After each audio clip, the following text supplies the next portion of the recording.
नमस्कार, आप देख रहे हैं द हिंद 24 न्यूज और मैं हूं आपके साथ साक्षी निर्वाण। आइए नजर डालते हैं आज की कुछ खास खबरों पर।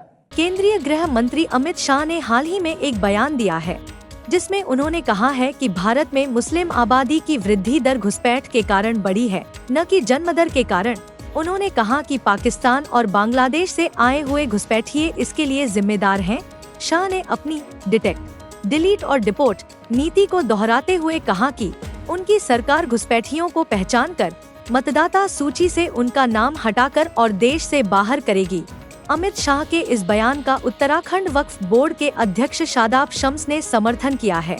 शादाब शम्स ने कहा है कि एनआरसी जरूरी है। उन्होंने कहा कि देशवासियों के हक पर अन्य लोग डाका डाल रहे हैं, यहाँ तक कि उनका राजनीतिक हस्तक्षेप भी बढ़ रहा है। उत्तराखंड वक्फ बोर्ड के अध्यक्ष ने कहा कि उत्तराखंड के मुख्यमंत्री पुष्कर सिंह धामी के नेतृत्व में प्रदेश में तरक्की हो रही है। प्रदेश में यूसीसी, नकल अध्यादेश सहित कई कड़े और सख्त नियम बनाए गए हैं। देश के गृह मंत्री माननीय अमित शाह जी ने डेमोग्राफिक चेंज को लेकर चिंता व्यक्त की है और लगातार इस बात को देखा जा रहा है कि जो देश से लगती हुई अंतर्राष्ट्रीय सीमाएं हैं उनसे लोग देश के अंदर आ रहे हैं और देश के अंदर आ रहे हैं तो आ रहे हैं, तारों के नीचे से आ रहे हैं, कुछ तारों के ऊपर से आ रहे हैं, कुछ तुष्टीकरण की राजनीति के चलते आए हैं। लेकिन आए हैं तो आए हैं, लेकिन वो आने के साथ साथ अब देश की सरकारें भी वो तय करें, मुझे लगता है ये चिंता का विषय है। हर देश की अपनी एनआरसी है, national register of citizen charter. मेरे देश में क्यों नहीं होना चाहिए?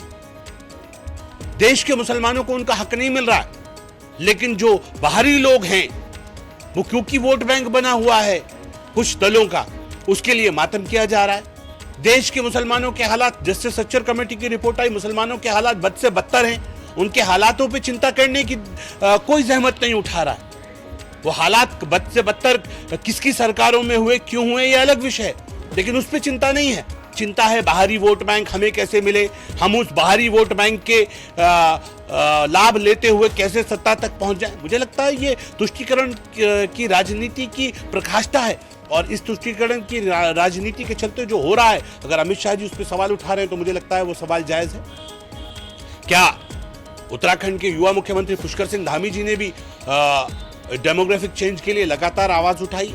और मैं कह सकता हूं कि हर जगह, हर सरकारों को, जो बाहर के देश के लोग हमारे देश में आके रह रहे हैं और यहाँ की पॉलिटिक्स को भी डिस्टर्ब कर रहे हैं और यहाँ के एनवायरनमेंट को भी डिस्टर्ब कर रहे हैं और कहीं ना कहीं जो डेमोग्राफी है उसको भी बदलने की कोशिश कर रहे हैं, तो क्या ऐसे लोगों के खिलाफ कार्रवाई नहीं होनी चाहिए? मैं तो प्रदेश की सरकार से, युवा मुख्यमंत्री से भी मांग करूंगा, प्रदेश के अंदर भी national citizen of registered charter बनना चाहिए मेरे उत्तराखंड का। ये भी तय होना चाहिए कि उत्तराखंड में कौन कौन लोग कब से रह रहे हैं और जो बाहर से लोग आ रहे हैं वो कहाँ क्यों आ रहे हैं। तो हमें अगर अपनी डेमोग्राफी को बनाना है तो हमें एनआरसी के ऊपर जाना चाहिए और मुझे उम्मीद है देवभूमि उत्तराखंड ने बहुत तेजी के साथ युवा मुख्यमंत्री के नेतृत्व में अपनी एक अलग पहचान स्थापित की है। हमने वो काम किया है जिसको देश ने हाथों हाथ लिया है, चाहे वो नकल कानून के रूप में हमने देखा हो, चाहे अलग अलग चीजों के रूप में हमने देखा। और मैं ये कह सकता हूं कि बहुत पॉजिटिव नोट्स के साथ हम आगे बढ़ रहे हैं। हमें हर कीमत पर जो उत्तराखंड का व्यक्ति है